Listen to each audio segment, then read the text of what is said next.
হাসি সবসময় আনন্দের প্রতীক নয়। কখনো কখনো সেই হাসি হয় চোখের জল লুকোনোর একমাত্র উপায়। মানুষ দেখে বাইরের মুখ, কিন্তু ভিতরের কান্না কেউ বোঝে না, কেউ জানতে চায় না।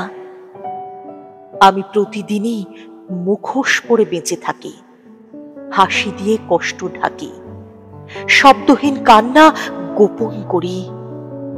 কারণ বাস্তবতার নির্মমতা হয়তো আমার সত্যি সহ্য হবে না। একদিন হয়তো কেউ আমার চোখে তাকিয়ে সব বুঝবে, কিন্তু তার আগে পর্যন্ত আমি আমার মুখোশ নিয়েই বেঁচে থাকবো।